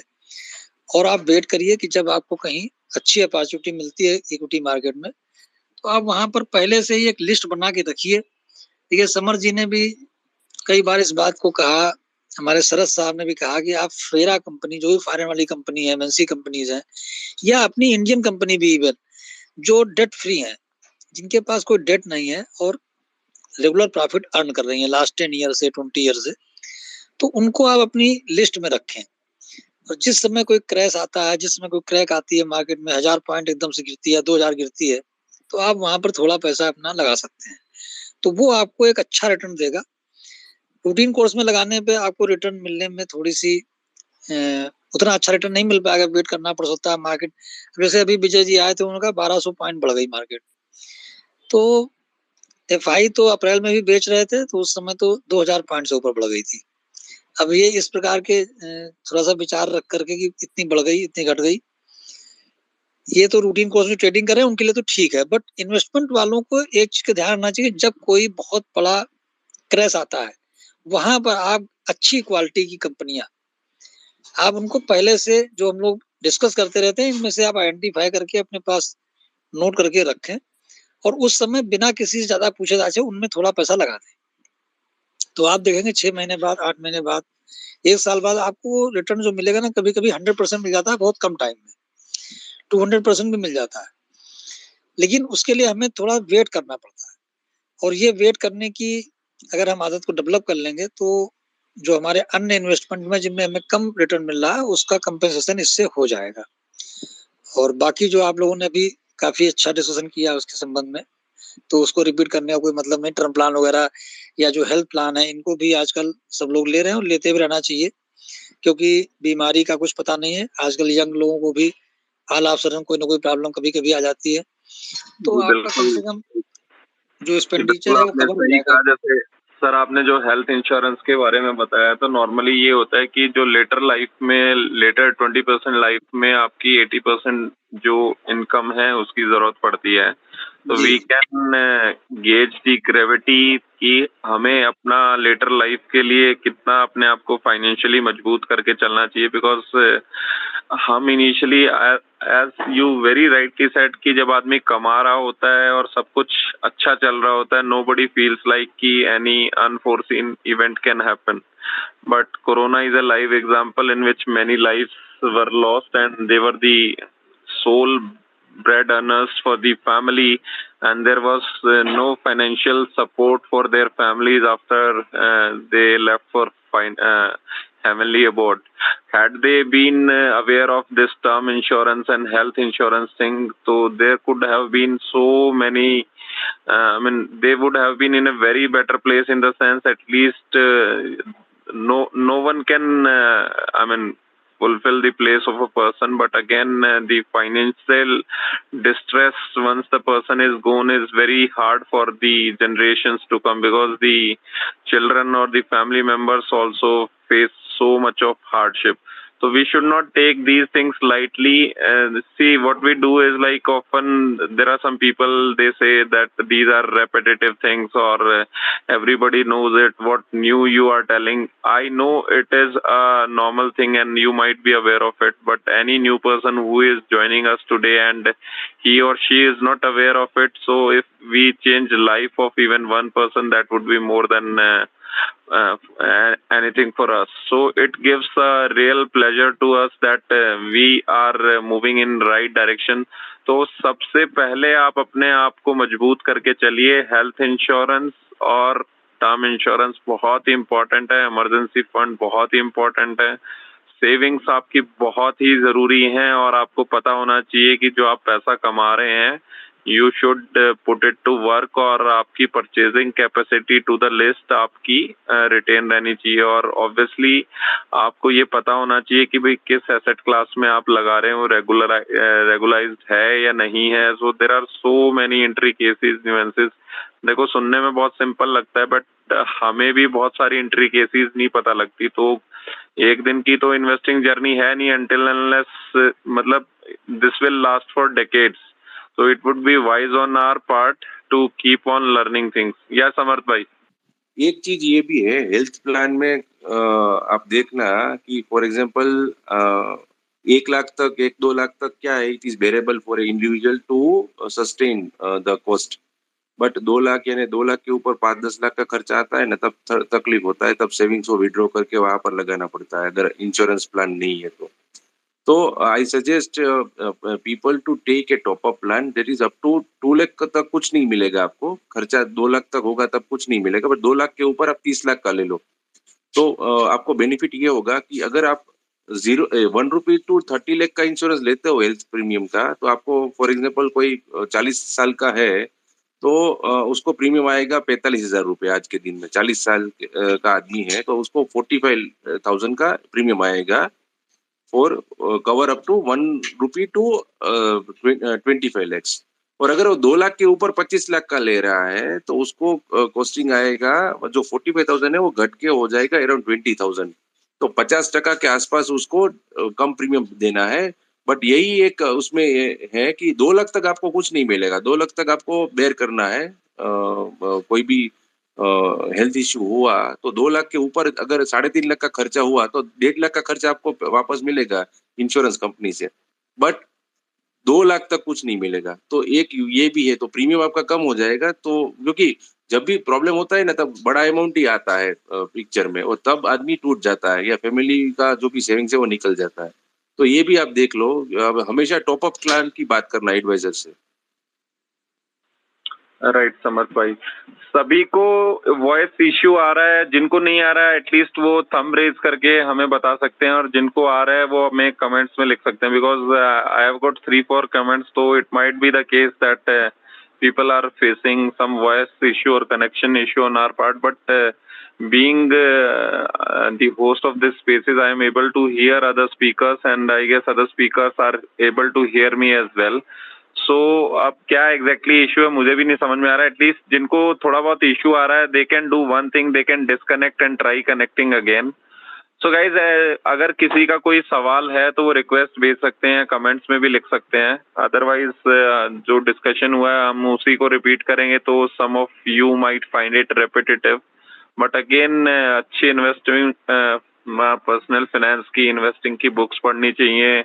और आजकल तो बहुत सारा डेटा आपको गूगल पे अवेलेबल है, even very good videos are available on YouTube, but you should limit those things to educate yourself. ये नहीं कि भाई आप उससे इतने प्रभावित हो जाएं कि उसमें जिसका भी नाम लिया और आप जाके इन्वेस्टमेंट पहले करते हैं और उसके बारे में फाइंड आउट बाद में करते हैं, तो वो एक राइट अप्रोच नहीं है।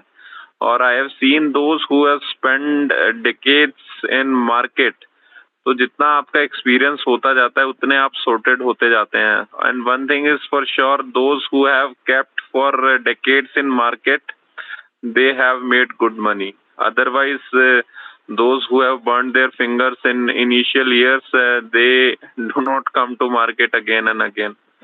So market की learning को हमें continue रखना है, और इसके चलते आप लोगों को इंटरेस्ट भी डेवलप हो जाता है। सी, जो हमें नॉर्मली देखा होगा ना, जो चीजें हमें इंटरेस्ट की होती है, वी फाइंड, मतलब हम उसके लिए टाइम भी निकाल लेते हैं और वो हम इजीली ग्रेस्प भी कर पाते हैं। बट बिना इंटरेस्ट के आप जो कोई भी डोमेन हो गया, आपकी पर्सनल लाइफ है, प्रोफेशनल लाइफ है, बिना मन के आप जो चीजें करते हैं तो उसमें आउटपुट आपका डिजायरेबल नहीं होता है। तो आई स्टिल रिक्वेस्ट, अगर कोई आपके क्वेश्चंस वगैरह हैं तो we can take up, otherwise we will wrap up in some time. या समर्थ भाई बोलो भाई। एक चीज ये भी है कि आप इतना ही खाना खाओ जितना आप पचा सके हो। Same applies to investment also, जितना आप यानी लॉन्ग टर्म के लिए रख सको रेगुलर इन्वेस्टर के, उतना ही आप इन्वेस्टमेंट करो। क्योंकि फिर बाद में अगर ज्यादा इन्वेस्टमेंट हो गया SIP में तो यू विल फील कि ये भी विड्रॉ करना है, बिकॉज मेरे को दूसरी भी जरूरत है लाइफ में। तो इतना ही इन्वेस्टमेंट करो जितना आप रेगुलर इन्वेस्ट कर सको। फॉर SIP है तो मिनिमम 3 to 5 years, 5 years है बेस्ट टर्म है SIP के लिए। समर्थ भाई, एक और चीज मेरे को याद आ गई, तो जैसे बेसिकली जो टॉप अप प्लान्स हो गए, या जिसमें ये रहता है कि टर्म के एडिशनली राइडर वगैरह और काफी सारी चीजें होती हैं, काफी सारी चीजें जो इंश्योरेंस कंपनीज या मे बी अदर आपको ऑफर करते हैं, तो हेल्थ इंश्योरेंस वगैरह में भी। तो बेसिकली देखिए, आपको उसके बारे में पहले अच्छे से पढ़ना चाहिए कि आपने जो बेसिक करवाई है उससे आपकी रिक्वायरमेंट फुलफिल हो रही है कि नहीं हो रही है, राइट। तो वो बहुत ही इम्पोर्टेंट है। ऐसा नहीं है कि भाई आप एक टॉप अप के लिए अगर आपको नीड है तो you should go for it, अगर नीड नहीं है तो वो जो प्रीमियम आप वहां पे बढ़वा रहे हैं उसके कंपैरिजन में you can place that money in some other asset class which can get you good return on. Obviously financial stability वहां से भी आती है।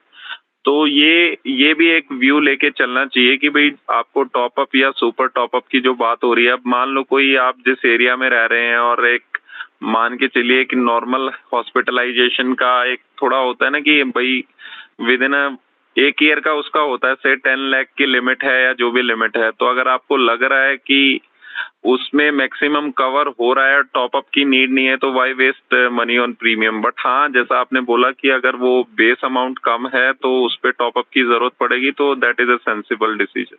तो ऑब्वियसली सब मतलब ये है कि ऐसा ना हो कि लेने के बाद फिर उसको फाइंड आउट करने का कोशिश हो। इट इज वाइज कि पहले आप लेने से पहले ही उसको अच्छे से स्टडी करें, और जो सब्जेक्ट एक्सपर्ट रहते हैं या आपके जो भी एडवाइजर हैं या आपकी फ्रेंड्स एंड फैमिलीज हैं, तो आप उनसे भी डिस्कस करेंगे। तो it is more like a scuttle, but सब अपने पॉइंट्स देते हैं, तो आप उसके फिर प्रोज एंड कॉन्स को वे करके और उस हिसाब से आप अपना डिसीजन ले सकते हैं।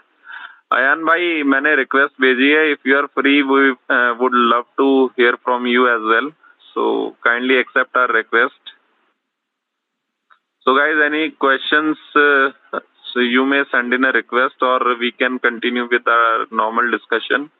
And I think everyone must be aware, Share Academy से अयान भाई है हमारे बीच में, and he also shares very good knowledge to the retail people.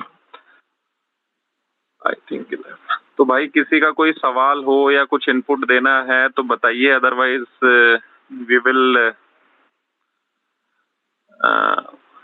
समर्थ भाई, Vajpayee ji, anything, any short input? नहीं प्लीज जी। तो अयान भाई अगर आप फ्री हो तो यार आओ, एक्सेप्ट करो रिक्वेस्ट। या वाजपेयी जी कुछ कहना चाह रहे हैं आप? मैं ये कह रहा था, जैसे हमारे जो लिसनर्स हैं वो लोग कुछ इनपुट देते ना, कि वो किस बिंदु पर कुछ उनका क्या इच्छा है जानने की। भाई जितना हम लोगों ने डिस्कस किया, इसके अतिरिक्त उनके मन में कुछ और है या उनका कोई एक्सपीरियंस हो, तो थोड़ा सा हम लोगों को उसको आगे बढ़ाने में। वाजपेयी जी ये जो स्पेसेस हैं, इनकी खूबसूरती यही है कि कहाँ से डार्क होर्स निकल के आ जाए, you never know. We often get so many unknown people who are very knowledgeable, and when they come to this panel, they speak so much of sense, and we also get to learn so many things. हाँ जय जी, हाथ खड़ा किया, आप बताइए। Hi Prince sir, एक question था। Let's say if somebody is getting married in 1-2 years under 30 and he wants to plan ahead of time, maybe for the children, their education going ahead, what kind of investment strategy या कोई और strategy आप लोग suggest करेंगे? यार ये बहुत ही अच्छा सवाल है, बट इसका कोई फिक्स्ड आंसर नहीं है, but it is very wise on individuals part to start thinking at a very early age, because unknowingly शुरू में हम इन चीजों को इग्नोर करते हैं, और लेटर लाइफ में जब वो एक्सपेंसेस हमारे पास एकदम से आते हैं तो वो बहुत हो जाते हैं। तो बेसिकली इसमें you can do one thing कि देखिए, आपकी गोल बेस्ड इन्वेस्टिंग होनी चाहिए, ठीक है। व्हेन आई से गोल बेस्ड, तो आपको मान लो लग रहा है कि some years down the line baby planning होगी, फिर जो बच्चों की स्कूलिंग है उसमें आपकी लोकेलिटी में एक एवरेज एक्सपेंसेस कितने आते हैं, और may be down the line जब उनकी कॉलेज या कोई टेक्निकल एजुकेशन होगी, तो मतलब obviously not the expenses would be not as what we have today, but 10-12 years down the line obviously the expenses would be larger, but उसको आप एक इन्फ्लेशन रेट से आप नॉर्मली एडजस्ट करके आप देखें, तो उस टाइप का आप गोल सेट करके आप अगर डायरेक्ट इक्विटी में अच्छे से आपको नॉलेज है तो that is also a way to invest, but otherwise passive investing would be very better. और जब गोल बेस्ड हम इन्वेस्टिंग करते हैं तो जो हमारा इन्वेस्टिंग होती है वो भी एसआईपी की फॉर्म में होती है, और जो विड्रॉल होते हैं उसको भी आप स्टैगर्ड मैनर में करते हैं, बिकॉज यू नेवर नो कि मान लो आपने किसी ईयर के लिए प्लान कर रखा है, कोरोना टाइम में अगर किसी की मैच्योरिटी आ रही थी और उस टाइम पे मार्केट गिरी हुई थी, तो एक टाइम पे सारा उस पे विड्रॉ उस टाइम पे करेंगे तो उनको मतलब रिटर्न आप यू कैन इमेजिन कि उस पे कितना डेंट लगा होगा। तो लाइकवाइज यही है कि आप गोल से लिंक करके आप अपना सेविंग्स अच्छे से उसमें जो एसेट क्लास आपको समझ में आती है आप उसमें इन्वेस्ट कर सकते हैं। तो I think that could be a better strategy. Ayan bhai, you have anything to add on this point? This is very relevant question, और मुझे लगता है कि जो 30s में है सबका ये burning question रहता है। ब्रदर मेरा इसमें ना एक सिंगल पॉइंट है कि उस पे सबसे ज्यादा ध्यान देना चाहिए अगर आप 30s में हो, तो वो है कि जो ऑपुलेंस का थर्ड लेवल है उस पे हमेशा फोकस करो। सी फर्स्ट लेवल है कि आपके पास सोर्स ऑफ अर्निंग चाहिए पहले, सेकंड लेवल है कि आपके पास सेविंग्स चाहिए, थर्ड लेवल होता है कि आप मल्टीपल सोर्स ऑफ अर्निंग पे फोकस करते हो। तो अगर आप 25-30 ईयर्स पे हो और अगर आप अभी से जो लेवल 3 है उसके ऊपर जाने की कोशिश करो कि जो आपका सोर्स ऑफ अर्निंग है उसको अगर आप मल्टीप्लाई कर सको, तो आपको कभी भी मतलब लाइफ में जो फाइनेंशियल क्रंचेस होते हैं इनके बारे में सोचने की जरूरत नहीं पड़ेगी कभी भी। सो कोशिश करो आपकी जो सोर्स ऑफ अर्निंग है अपने वो मल्टीपल रख सको। अब वो आप पैसिव इनकम से कर सकते हो, वो आप एक्टिव इनकम कर सकते हो, उसके लिए आप साइड बिजनेसेस कर सकते हो, या फिर 1000 वेज हैं आप उसके ऊपर करो। बट अपने दिमाग में ये आइडिया जरूर रखो कि सोर्स ऑफ अर्निंग जो है अपने वो मल्टीपल रखो। आप अगर आप यंग एज में हो और आपने शुरू कर दिया, तो ये मेरी लाइफ का मतलब फाइनेंस में जो सबसे बढ़िया लेसन था जो मैंने अपनी लाइफ में सीखा है वो है कि अर्निंग्स आप इतनी हाई कर दो कि आपको अपने एक्सपेंडिचर्स और अपनी सेविंग पे ज्यादा फोकस करने की जरूरत ही ना पड़े। इसका एक फॉलोअप क्वेश्चन था sir, if you may help. Equity market से तो जैसे अगर ये लॉन्ग टर्म करना है किसी को, 30 में है किड्स के लिए, small cap investing is preferable, selective small cap, good quality small cap, और a large cap, because what would you suggest in that case? See brother, आज तक आपने कभी भी किसी को, मतलब ये बहुत मजेदार क्वेश्चन है ये, ठीक है, आपने कभी भी किसी इन्वेस्टर को ये कहते नहीं सुना होगा कि मैंने 2 लाख करोड़ का मार्केट कैप पर टीसीएस खरीदा था और आज वो 4 लाख करोड़ हो गया है। Never ever. आप जब भी किसी की सक्सेस स्टोरी सुनते हो तो आप सुनते हो कि 5000 करोड़ में यार पूरी कंपनी मिल रही थी और आज जो है ना लाख करोड़ की खड़ी हुई है, 20x कर ली मैंने। ये आपको हिडन सिग्नल्स देता है। कभी भी जो मतलब जो बढ़िया इन्वेस्टर हैं, जो सीजन लोग हैं, वो कभी भी आपको सीधा मछली हाथ में नहीं देते, वो आपको उसका पकड़ने का तरीका सिखाते हैं। और यही जो आपका क्वेश्चन है उसका आंसर है। आपको हर मतलब स्मॉल कैप में ही आपको जाना पड़ेगा अगर आप चाहते हो किलिंग वेल्थ जनरेट करना। सी अगर आप चाहते हो इन्फ्लेशन बीट करना केवल, तो नॉर्मल रिटर्न कमाना, तो वो तो आपको मिल जाएगा। लार्ज कैप्स स्टेबल हैं, उनको आप ले लो, उसमें कोई दिक्कत नहीं है। लेकिन अगर आप चाहते हो वेल्थ जनरेट करना, प्रॉफिट और वेल्थ में डिफरेंस है, ये आप सभी लोग जानते हो। अगर आप वेल्थ जनरेट करना चाहते हो तो आपको स्मॉल कैप में जाना ही पड़ेगा।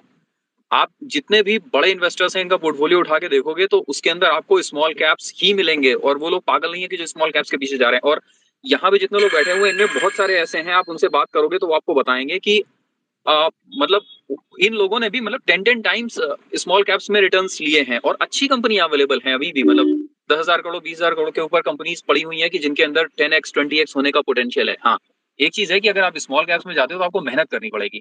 आपको अच्छे स्मॉल कैप्स मेहनत करके ढूंढने पड़ेंगे, किसी मेंटोर की हेल्प लेनी पड़ेगी। इश्मोहित जैसे चैनल्स हैं, ठीक है, उनकी हेल्प लेनी पड़ेगी, जहां वो लोग डिस्कशन करते हैं कि कौन सी स्मॉल कैप्स हैं जो फ्यूचर में मल्टीबैगर्स होने की क्षमता रखती हैं। लेकिन एक चीज जान लेना, वेल्थ जनरेशन के लिए कम से कम मेरा नॉलेज तो यही है कि small caps is a must, अगर आप मेहनत कर सकते हो तो। अगर मेहनत नहीं कर सकते हो, आप उतनी एक्टिव इन्वेस्टमेंट नहीं कर सकते हो, तो फिर आप लार्ज कैप्स के अंदर रहो, तो इन्फ्लेशन तो आराम से बीट हो जाएगा और रिटर्न भी मिल जाएगा। सर बस इसमें एक लास्ट फॉलोअप, जैसे आपने स्मॉल कैप में इन्वेस्ट किया, तो जो प्रॉफिट बुकिंग का जो अर्ज आता है एज अ ह्यूमन बीइंग, चलो आपका डबल हो गया 2 साल में ही, how do you control that urge? Because your aim is the goal, right? It's 10-15 years down the line major expense जो आएगा। How do that control the urge of profit booking? You guys are seasoned investors, तो आपके experience से सीखने मिलेगा। How do you control that urge of profit booking if let's say you made 200% in it? अब now see brother कि मेरे जो answers हैं हाउ प्रैक्टिकल दे आर। आप में से कुछ को लग सकता है कि मेरे जो आंसर्स हैं वो मतलब कागजी ज्यादा हैं, वो प्रैक्टिकल नहीं है। बट सी, जो मेरा पहला आंसर था वही इस आपके इस क्वेश्चन का आंसर है। Once you have multiple source of earning, ठीक है, आप 25 ईयर्स में हो, आप 30 ईयर्स में हो, आपके पास मल्टीपल सोर्स ऑफ अर्निंग है, तो आपकी डेली नीड्स पूरी हो रही हैं, आपकी जो भी नीड्स हैं पूरी हो रही हैं, तो आपको प्रॉफिट बुकिंग की जरूरत ही क्या है? आपको प्रॉफिट बुकिंग की जरूरत तब पड़ेगी जब आपका बेस छोटा होगा, आपके पास कैपिटल नहीं है, तब आपका बेस छोटा है, तब आप प्रॉफिट बुकिंग की अर्ज होगी आपके अंदर। लेकिन अगर आपके पास में मल्टीपल सोर्स ऑफ अर्निंग है, आप कॉन्टिन्यूसली इनफ्लो आ रहा है आपका, तो आप सिंपल है कि बस आपके दिमाग में एक ही चीज रहती है कि यार मेरे को बजाय प्रॉफिट बुक करने के मुझे अपना बेस बड़ा करना है। जितना बड़ा बेस आपका होता जाएगा उसके बाद आप जानते हो कि मतलब 10,000 का 2x 20,000 होता है, लेकिन 10 लाख का 2x 20 लाख हो जाएगा।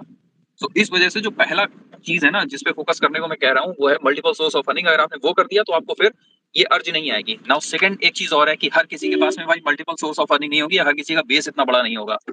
उस हालत में जो ये पर्टिकुलर चीज है, आपके इस क्वेश्चन का आंसर है पेशेंस और विजडम। आपको मतलब कोई भी स्टॉक है वो 100 ऊपर जाएगा, देन 50 नीचे आएगा, देन दोबारा से 150 ऊपर जाएगा। ये चीज आएगी आपके पेशेंस के साथ और एक्सपीरियंस के साथ। जितना ज्यादा आप टाइम इन्वेस्टमेंट के अंदर देते रहोगे, जितना आप इसके बारे में पढ़ोगे, जितना आप इसको इसको अपने एक्सपीरियंस के सामने देखोगे। आप रेडिको को देखो, आप 300 से 1200 जाता है, 1200 से नीचे आया 900 पे, 900 से then it will again go to 1800। आपने एक बार इस तरह के साइकिल्स देख लिए, एक बार आपने मार्केट के अंदर वीकनेसेस देख ली, तो आपको पता है कि वो 100 के बाद 50 नीचे आएगा, लेकिन देन अगेन 300 जाएगा। तो ये चीज आएगी, ये विजडम है। विजडम आएगा दो ही चीजों से, एक नॉलेज से और दूसरा एक्सपीरियंस से। सो अगर आपके पास में नॉलेज और एक्सपीरियंस आ जाएगा, तो जो आपकी ये अर्ज है ना रेगुलर प्रॉफिट बुकिंग की, ये तब नहीं आएगी जब आपके पास में बेस सफिशिएंट हो जाएगा। अगर बेस छोटा होगा तब तो क्या रेगुलर प्रॉफिट बुकिंग जरूरी है, लेकिन आप अगर इस अर्ज को कंट्रोल करना चाहते हो तो ये दो ही चीजों से आएगा, एक नॉलेज से आएगा और दूसरा एक्सपीरियंस से आएगा। Thank you, sir. Thank you. This was really helpful. Thank you. Thank you, Jay. So, anybody else from the audiences would like to gain from experience of Ayan? So, I think although everyone would be aware of Ayan, so Ayan is known for his technical expertise and as well as helping retail with his fundamental study of small caps. So he immensely into analyzing companies and then also look for the technicals and tell people about his study. And also he always put a disclaimer and request audiences to do their due diligence on their part as well, because it might happen that he has to be transparent. That is one, but again सबका पैसा अपना खुद का है, तो उनकी भी and से जो एनालिसिस है वो बनता है। सो अयान भाई, thank you so much for your inputs and we really appreciate. हाँ समर्थ भाई, एक जो अयान जी ने बोला ना, उसमें मैं एडिशन करना चाहता हूँ कि थोड़ा जो मेहनत करना इंडिविजुअल को, एनुअल रिपोर्ट पढ़ के थोड़ा बहुत एनालाइज करे। जो डिस्कशन होता है, मैनेजमेंट कमेंट्री आती है ना, उसको खास तरीके से पढ़े, क्योंकि कई बार क्या होता है, मैनेजमेंट एक काम करता रहता है, फिर बाद में उनके पास जैसे पैसा आता है या उनका शेयर का प्राइस बढ़ता है और वो ओवर कॉन्फिडेंट होके फिर बाद में दूसरा कोई ऐसा बिजनेस में हाथ डालते हैं जहां पर कुछ यानी वो उसके बैकवर्ड इंटीग्रेशन या फॉरवर्ड इंटीग्रेशन के लिंकअप होता नहीं है, कुछ अननोन चीज करने लगते हैं और वही चीज की वजह से पूरा जो प्रॉब्लम होता है कंपनी के आगे आ जाता है। तो वो जो मैनेजमेंट डिस्कशन आता है 2 पेज का आएगा एनुअल रिपोर्ट के अंदर, वो खास पढ़ना चाहिए आदमी को, कोई भी जिसको इन्वेस्टमेंट करना है। और दूसरा एक जो अगर आपको स्मॉल कैप में किसी को करना है कुछ भी इन्वेस्टमेंट, तो वो सेगमेंट में, जैसे टेक्सटाइल का सेगमेंट है, उसमें जो हाईएस्ट यानी जो लार्ज कैप है, वो लार्ज कैप के सामने ये कितना है स्मॉल कैप, यानी वो सेगमेंट वाइज आपको कंपैरिजन में कितना छोटा है या कितना मार्जिन कैसा है उसका, नेट प्रॉफिट मार्जिन कितना है या ईपीएस कितना है या overall growth quarter on quarter कितना है, वो सब देख के आप थोड़ा कंपैरिजन करके अभी आप इन्वेस्टमेंट का आइडिया कर सकते हो सर। अयान भाई, we would also love to hear from you कि आप अगर मतलब जो हमारे लेमन लैंग्वेज में जो हमारे ऑडियंसेस हैं उनको बताएं कि आप कैसे एक आप कंपनी आइडेंटिफाई करके कैसे उसके फंडामेंटल्स और टेक्निकल्स देख के अपना इन्वेस्टमेंट डिसीजन लेते हैं। अब ब्रदर, ये थोड़ा सा इसके अंदर मतलब ना हमको इन डेप्थ पढ़ना पड़ता है, ठीक है। एक मेंटल मॉडल की एक बुक है 100 मेंटल मॉडल्स, ठीक है, वो इसमें थोड़ी सी हेल्प करती है। मैं आपको एक चीज बताऊं कि प्रॉब्लम पता है हम में से ज्यादातर जो इन्वेस्टर्स हैं, इनके साथ में प्रॉब्लम क्या होती है कि हम लोग पढ़ते नहीं है। मतलब ये फैक्ट है, ये सच है। हम में से वो लोग जो पढ़ रहे हैं, जो मेहनत कर रहे हैं, उनमें से हर कोई सेम ही कंपनीज, वही मतलब स्ट्रॉन्ग कंपनीज हैं, इन्वेस्टमेंट आइडियाज हैं, वो सारे कॉमन वही ढूंढ के लाते हैं। मतलब वही कंपनी राजरतन भाई पसंद आती है, वही कंपनी सोना बीएलडब्ल्यू मेरे को भी पसंद आती है, वही मोहित को भी पसंद आ रही है। क्यों? क्योंकि फैक्टर सेम है, कॉमन है, वही company strong, business model strong, वही इन्वेस्टमेंट आइडियाज हैं। तो आप में से कोई भी ऐसा है कि जो ढूंढना चाहता है स्मॉल कैप्स अच्छी स्ट्रॉन्ग, उसको वही कॉमन चीजें हैं जिन पे फोकस करना पड़ेगा। अब प्रॉब्लम यह है कि भाई हम लोग पढ़ते नहीं है। अगर पढ़ेंगे, उसका बेसिक कॉन्सेप्ट सेम रखें कि भाई कंपनी कुछ कर रही हो तभी ना कंपनी आगे बढ़ेगी, वो कंपनी इन्वेस्टमेंट लायक होगी। जब कंपनी कुछ करेगी तो वो उसके डेटा के ऊपर आएगा, और डेटा में क्या होगा, मतलब भाई टॉप लाइन बढ़ेगी, धंधा बढ़ेगा कंपनी का, तभी कंपनी मार्केट में सर्वाइव करेगी। मार्जिन्स कंपनी के बढ़ेंगे, तभी जो पैसा है वो प्रॉफिट के तौर पे कंपनी की जेब में आएगा। तो कॉन्सेप्ट्स वही सेम है सारे के सारे। बस प्रॉब्लम, और ये प्रॉब्लम है ब्रदर, मतलब कम से कम मेरे एक्सपीरियंस में है कि लोग मेहनत नहीं करते हैं, लोग पढ़ते नहीं है, उनको सिंपल बस लेवल्स चाहिए कि मेरे को लेवल बता दो कि किस लेवल पर बाय होगा, बस। That is true.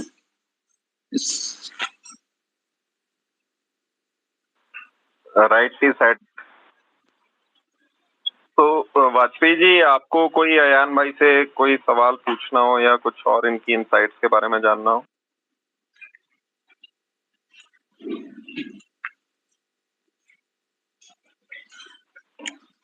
तो अयान भाई, एक लास्ट आपसे और इनपुट चाहेंगे कि आप हमारे ऑडियंसेस को, हालांकि आपने मैक्सिमम बता दिया है, कुछ ऐसा डेटा पॉइंट्स आप देना चाहते हो कि जिन पे वो फोकस करके अपना स्टडी वगैरह या किस वे में वो अपनी स्टडी स्टार्ट कर सकते हैं, क्या उनको मतलब टेक्स्ट से शुरू करना चाहिए? तो that would be really helpful. मतलब मैं आपको वो राय दे रहा हूँ जो राय मैं अपने अपने बच्चे को दूंगा और जो मैं अपने कजन्स को देता हूँ जो मार्केट में नए आते हैं, ठीक है। आप अपनी लाइफ में अगर आपके पास अगर 13,000 रुपीज हैं और अगर आप उसको सबसे अच्छी तरह से इन्वेस्ट कर सकते हो 13,000 रुपए, सो एसओआईसी का मतलब ये बड़ा आयरनी है कि एसओआईसी ने भी शायद अपने चैनल का इतना मतलब मार्केटिंग नहीं की होगी जितनी मैंने कही है उसके चैनल की, ठीक है, और उसके कोर्स की स्पेशली। व्हाई? क्योंकि हम लोगों ने लॉस मेकिंग स्टोरी सुनी है। मतलब फ्राइडे का एक सेशन होता था हमारा जिसमें हम लोग डिस्कस करते थे कि इन्वेस्टर्स को लॉस कहाँ कहाँ हो रहा है, और ज्यादातर केसेस आते थे यही एफएनओ की स्टोरी के, ठीक है। सो अगर आप 13,000 रुपीज आपके पास में है, एसओआईसी का एक कोर्स है उसका, आप देखोगे यूट्यूब पे जाओगे तो वहां मिल जाएगा आपको। वो कोर्स आप कर लो, उस कोर्स को कंप्लीट करने में आपको शायद 1.5 से 2 महीने लगेंगे, हर दिन अगर आप 2-3 घंटे भी दोगे तो भी। और मार्क माय वर्ड, आप में से ऐसा कोई भी नहीं होगा कि जो एसओआईसी का कोर्स कंप्लीट करने के बाद में मिनिमम 5x की कंपनी न ढूंढ पाए। I guarantee this, I challenge this कि आप एसओआईसी का कोर्स कंप्लीट कर लो और उसके बाद आप मिनिमम 5x की कंपनी न ढूंढ पाओ, और मैक्सिमम आप लोग 10x तो मतलब आपको अपने सामने दिखाई देगी कि ये देखो ये बड़ी है, ये बड़ी, ये बिजनेस ये सारा 10x वाला। सो मेरी जो सबसे अच्छी राय है वो है कि अगर आपका पोर्टफोलियो 50,000 का है या 1 लाख का है, उसमें से 13,000 रुपए निकालो, वो पर्टिकुलर कोर्स कर लो। उसके बाद तो आपको ये सब जो पॉडकास्ट है इसको आप केवल आराम से सुनोगे बस मजे के लिए, फिर आप इसके नोट्स वोट्स बनाने की आपको जरूरत नहीं पड़ेगी। This is the best advice that I can give to anybody. I second this, Ayan bhai. We are really benefiting from Ishmohit, and there is one more handle by the name of Saurabh, Kumar Saurabh. So these guys are doing excellent job on YouTube.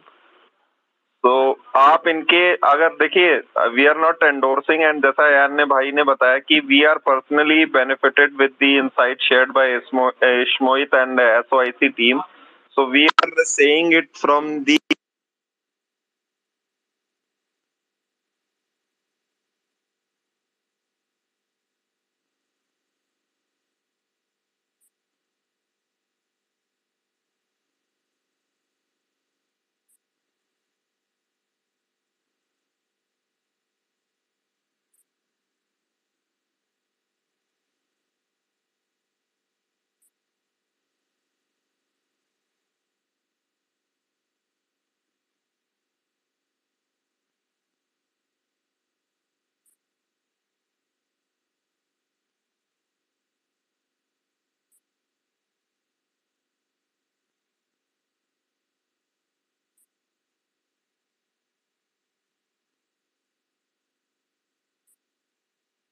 Hello,